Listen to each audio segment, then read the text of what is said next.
आपको बताने जा रहे हैं तालिबान के खिलाफ साले का विद्रोह। साले ने पूरी तैयारी कर ली है तालिबानी आतंकियों को ढेर करने की। जी हां, अमरुल्लाह साले बाकायदा उन लड़ाकों को एक कर रहे हैं जो तालिबान के खिलाफ लोहा लेने की तैयारी में है। सीधे सीधे अमरुल्लाह साले ने तालिबान को और उसके आका पाकिस्तान को चुनौती दी है।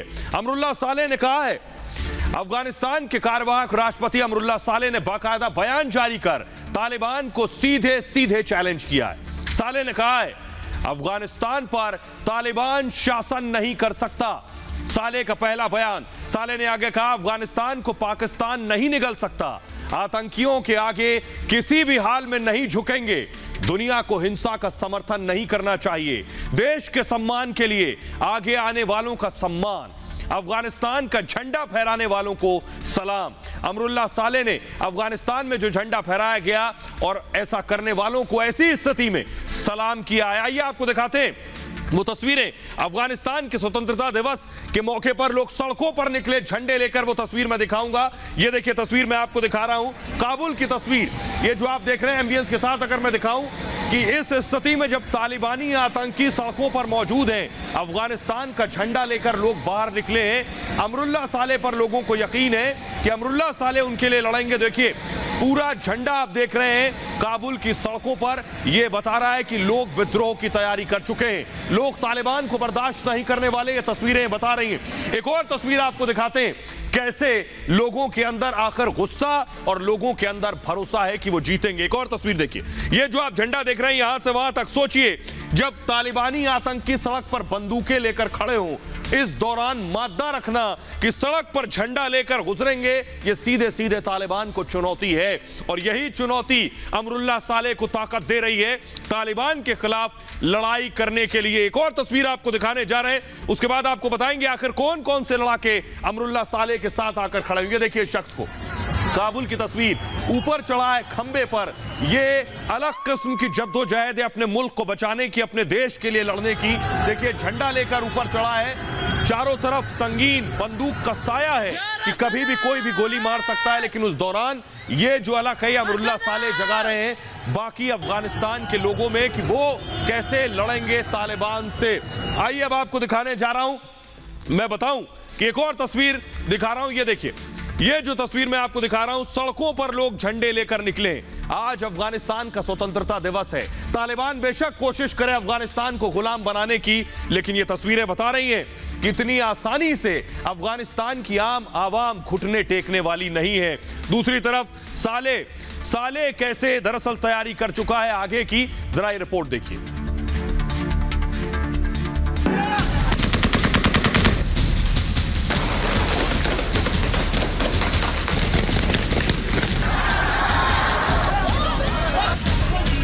जब अफगानिस्तान के बड़े बड़े नेता मैदान छोड़कर भाग खड़े हुए, तब अमरुल्लाह साले बेखौफ होकर अफगानिस्तान में डटे।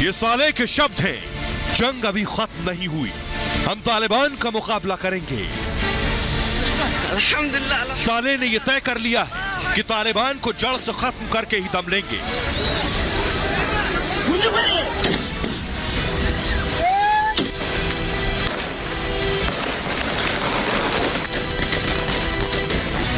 अफगानिस्तान की सड़कों पर तालिबानी आतंक के तांडव का सामना करने की तैयारी साले ने शुरू भी कर दी है।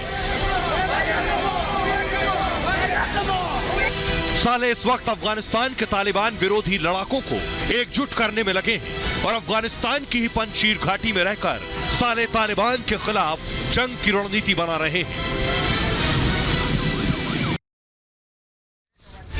और आइए अब आपको बताने जा रहे हैं कि साले से डर गया है तालिबान। साले हैं कौन, जरा ध्यान से देखिए। जरा आपको बताते हैं कि साले का पूरा तारुफ क्या है। साले जो तालिबान को सीधी टक्कर दे रहे हैं और साले से आखिर तालिबान भी खौफजदा है। अशरफ गनी सरकार में उपराष्ट्रपति थे साले। अफगानिस्तान के कार्यवाहक राष्ट्रपति इस वक्त हैं अमरुल्लाह साले। अगर इसको आप ग्राफिक्स को चलाएं, करजई से मतभेद के बाद दरअसल अमरुल्लाह साले राजनीति में आए थे। अफगानिस्तान के गृह मंत्री भी रह चुके हैं अमरुल्लाह सालेह और अफगानिस्तान के इंटेलिजेंस डिपार्टमेंट यानी खुफिया विभाग के अधिकारी रहे हैं अमरुल्लाह। अफगानिस्तान के पंजशीर में इनका जन्म हुआ। पंजशीर वही जगह जहां इस वक्त अमरुल्लाह सालेह मौजूद हैं। तालिबान राज के बीच अफगानिस्तान में रहने वाले इकलौते नेताओं में शुमार हैं। तालिबान को लगातार चुनौती दे रहे हैं सालेह और अफगानिस्तान के पंजशीर में ही मौजूद हैं इस वक्त। अहमद मसूद के एंटी तालिबान कैंप से जुड़ गए हैं। तालिबान से आपको पता है बड़ी बात यह है कि तालिबान ने अमरुल्लाह सालेह की बहन को मार डाला था, जान से मार दिया था इनकी बहन को। 2001 तक नॉर्दर्न अलायंस के साथ रहे अमरुल्लाह सालेह। आपको बताएंगे नॉर्दर्न अलायंस क्या है। तालिबान के खिलाफ अपना नेटवर्क तैयार कर रहे हैं, सबको एक साथ ला रहे हैं एक प्लेटफॉर्म पर और उसके बाद तालिबान के खिलाफ जंग का ऐलान करेंगे। अमेरिकी एजेंसी CIA के साथ भी काम कर चुके हैं अमरुल्लाह और तालिबान को मदद पर पाकिस्तान की पोल खोल चुके हैं। पाकिस्तान की मुखालफत बढ़कर करते हैं अमरुल्लाह सालेह। लेकिन आइए अब आपको बताने जा रहा हूं कि आखिर न सिर्फ सालेह, तालिबान के खिलाफ कौन कौन से लड़ाके हैं जो खड़े हो गए हैं तालिबान के खात्मे के लिए।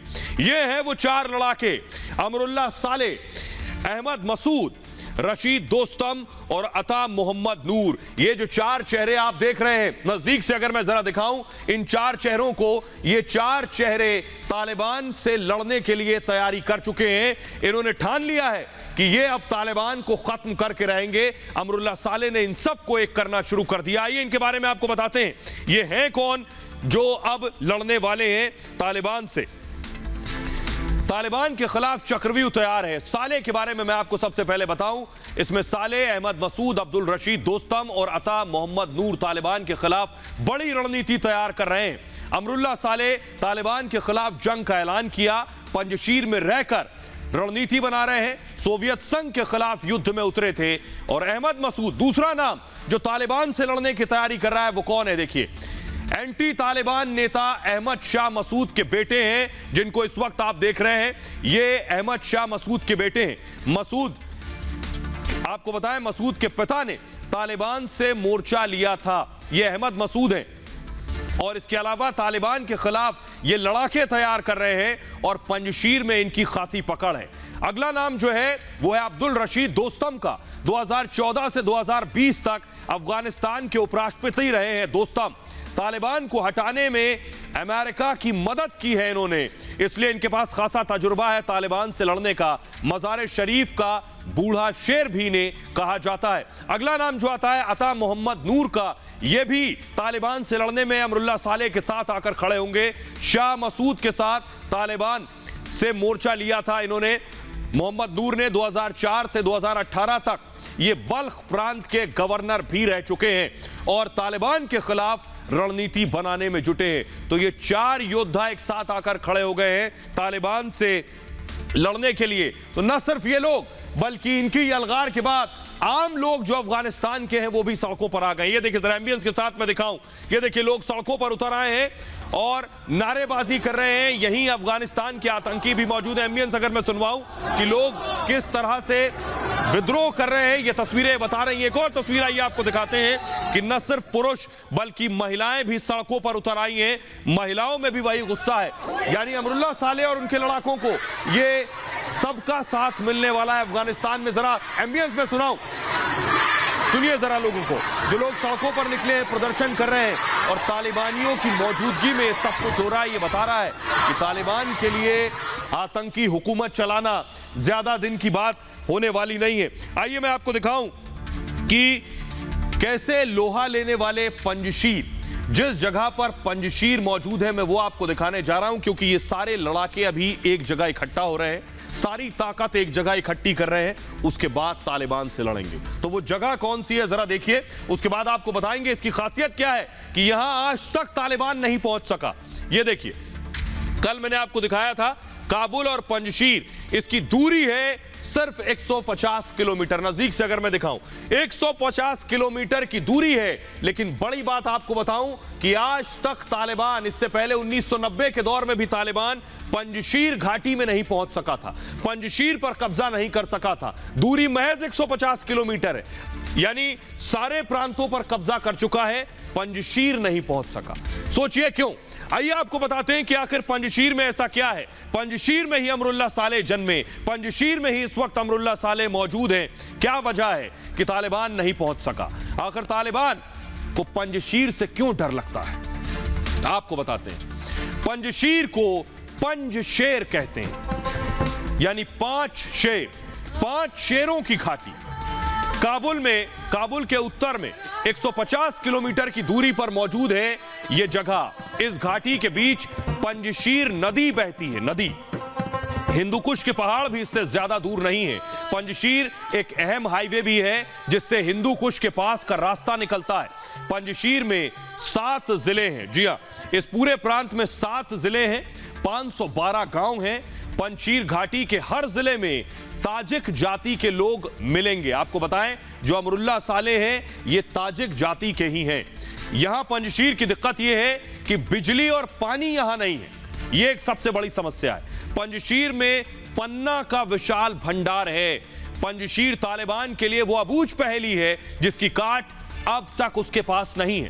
पहले भी पंजशीर पर तालिबान कब्जा नहीं कर सका था और इस बार भी सोवियत संघ ने भी पंजशीर पर कब्जे की कोशिश की थी, लेकिन पंजशीर के शेरों से वो पार नहीं पा सके थे। और इस बार भी सालेह पंजशीर से तालिबान को सीधी चुनौती दे रहे हैं और तालिबान के खिलाफ चक्रव्यूह तैयार कर रहे हैं। इसके साथ ही कई कमांडर वहां पहुंच रहे हैं जो तालिबान के छक्के छुड़ाने की तैयारी कर रहे हैं। पंजशीर के लोगों में अपनी जमीन बचाने का जज्बा कूट कूट कर भरा है। दरअसल पंजशीर घाटी नॉर्दर्न अलायंस का गढ़ है। जी हां, नॉर्दर्न अलायंस का गढ़ है। आपने कई बार कल से नाम सुना होगा नॉर्दर्न अलायंस। इस नॉर्दर्न अलायंस से ही उम्मीदें हैं अमरुल्लाह सालेह को। ये नॉर्दर्न अलायंस है क्या, पहले आपको ये दिखाता हूं मैं जरा। क्या है ये नॉर्दर्न अलायंस? दरअसल मैं बताऊं कि 1996 में इस अलायंस की स्थापना हुई थी 1996 में। तालिबान के खिलाफ ये गठबंधन संगठन बनाया गया था तालिबान से लड़ने के लिए। काबुल पर तालिबान के कब्जे के बाद इसकी स्थापना हुई और अहमद मसूद ने इसकी नींव डाली थी। इसमें दोस्तम रब्बानी भी इस संगठन के सदस्य रहे हैं और बड़ी चीज यह है कि हिंदुस्तान, ईरान, रूस भी इसकी मदद करते रहे हैं। तुर्की सहित पड़ोसी देशों का इसको समर्थन रहा है। अमेरिका ने अफगानिस्तान में अलकायदा के ठिकानों पर हमले के दौरान भी इस संगठन यानी नॉर्दर्न अलायंस की मदद ली थी। आइए आपको नॉर्दर्न अलायंस की एक तस्वीर दिखाता हूं मैं, जरा देखिए। आप खुद समझेंगे कि इनके लड़ाके कितने मजबूत हैं और कितनी तैयारी में है। ये नॉर्दर्न अलायंस के लड़ाके जिन्हें आप देख रहे हैं, जिन्होंने तालिबान से लड़ने की पूरी तैयारी कर ली है। इसमें हजारों लड़ाके मौजूद हैं बाकायदा हथियारों के साथ जो तालिबान से लड़ेंगे। यह है नॉर्दर्न अलायंस। आइए अब आपको दिखाते हैं कि आखिर ये ताकतवर कितने हैं। क्या तालिबान से लड़ पाएंगे? सालेह के पास कितनी ताकत है? क्या तालिबान जितनी ताकत है लड़ने की, आमने सामने जब युद्ध होगा तो कौन कितना ताकतवर बैठेगा? देखिए जरा, आपको बताने जा रहे हैं। सालेह के पास मुजाहिदों की फौज है। ये जो आप देख रहे हैं, एक तरफ तालिबान आप देख रहे हैं और दूसरी तरफ सालेह और उनकी टीम।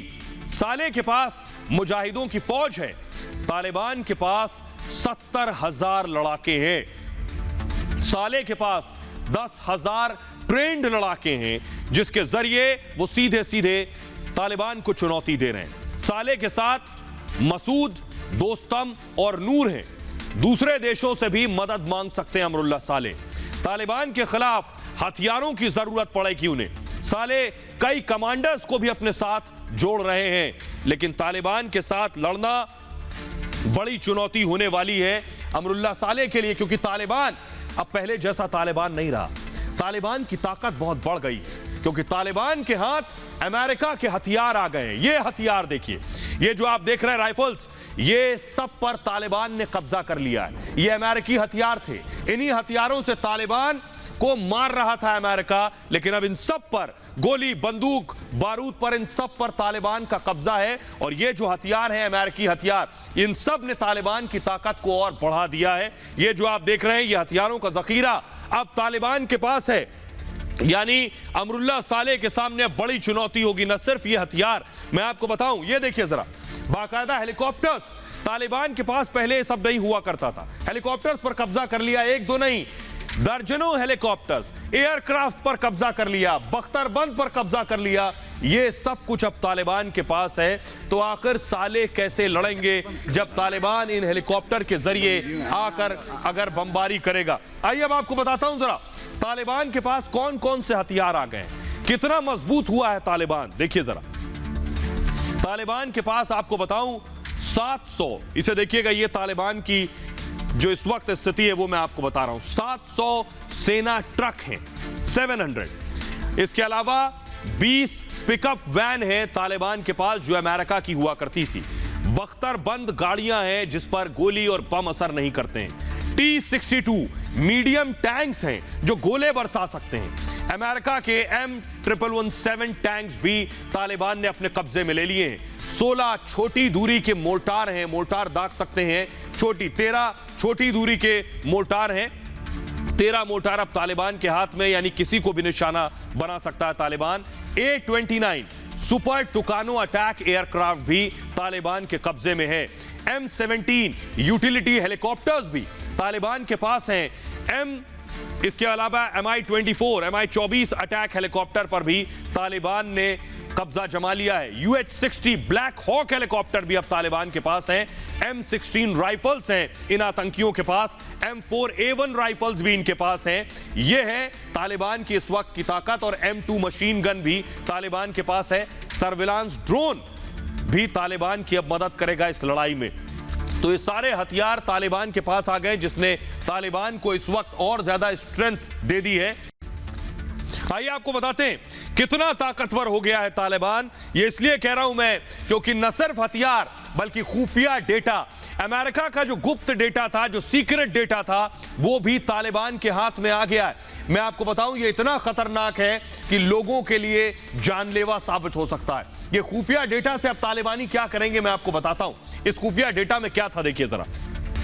अमेरिकी सैन्य बायोमेट्रिक्स डिवाइस पर कब्जा कर लिया है। इन डिवाइसेस में क्या था, जैसे आप अपने वेरिफिकेशन के लिए, आधार कार्ड के वेरिफिकेशन के लिए आपका पूरा बायोमेट्रिक डेटा लिया जाता है, वैसे ही बायोमेट्रिक डेटा था। इन डिवाइसेस पर कब्जा कर लिया। डिवाइसेस में की मदद करने वाले, यानी अमेरिका की जो मदद कर रहे थे, उनका पूरा डेटा मौजूद था। डेटा में अफगानियों की पहचान की पूरी जानकारी थी और डिवाइस इंटरसेप्ट में पाकिस्तान मदद कर सकता है। होगा क्या, अमेरिकी समर्थकों को नुकसान पहुंचा सकते हैं अब ये तालिबानी आतंकी, इस बात का डर है। लेकिन आइए अब आपको बताता हूं मैं, तालिबान की बेशक ताकत बढ़ गई हो, क्या अमरुल्लाह साले पंजशीर से निकलकर तालिबान को मारने जाएंगे? या तालिबान सब पर कब्जा कर चुका है, सारे प्रांतों पर, तो अब तालिबान क्या पंजशीर घाटी के अंदर घुसेगा? क्या यह मुमकिन है? ना आज से पहले तालिबान घुस पाया, ना सोवियत संघ, अब जाएगा क्या? आइए आपको बताते हैं। तालिबान के खिलाफ पंजशीर में जंग की तैयारी हो रही है। आज तक तालिबान पंजशीर पर कब्जा नहीं कर पाया, लेकिन अब वो क्या कर सकता है? दरअसल तालिबान भी जानता है कि पंजशीर उसके लिए कड़ा मुकाबला है। पूरे पंजशीर में रहने वाला हर शख्स तालिबान से लड़ने के लिए तैयार है। यही वो इलाका है जिस पर तालिबान आज तक कब्जा नहीं कर पाया। ऐसे हालात में अब तालिबान पंजशीर से सीधा मुकाबला ना करके क्या करेगा? कूटनीतिक तरीके से इसे जीतने की कोशिश करेगा तालिबान पंजशीर के बाहर पहरा लगा सकता है, यानी चारों तरफ पंजशीर की घेराबंदी करेगा, अंदर नहीं जाएगा। और पंजशीर के लिए जो भी खाने और जरूरी सामान अंदर जाते हैं इस प्रांत में, उसकी सप्लाई पर रोक लगा देगा, यानी कोई भी ट्रक अंदर ना जा सके। ऐसे में पंजशीर में जंग की तैयारी करने वालों के लिए मुश्किल खड़ी हो जाएगी। हालांकि स्थानीय जानकारों के मुताबिक पंजशीर ने पहले ही लंबे समय तक के लिए खाने और मेडिकल सामान को फिलहाल स्टोर कर लिया है, तो अभी पंजशीर में घुसने की हिमाकत नहीं करेगा तालिबान। बहरहाल तो तालिबान से लड़ने की तैयारी हो रही है। संभव है अफगान के लोग और पूरी दुनिया ये उम्मीद करेगी कि ये लड़ाके तालिबान का खात्मा कर सकें।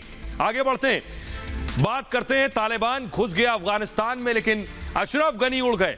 अबू धाबी में लैंड हुए हैं, लेकिन अशरफ गनी पर जो आरोप लग रहे हैं, अशरफ गनी ने उस पर सफाई दी है। अफगानिस्तान के पूर्व राष्ट्रपति की सफाई सामने आई है कि उन्होंने किसी का पैसा लेकर नहीं भागे। क्या कह रहे हैं अशरफ गनी?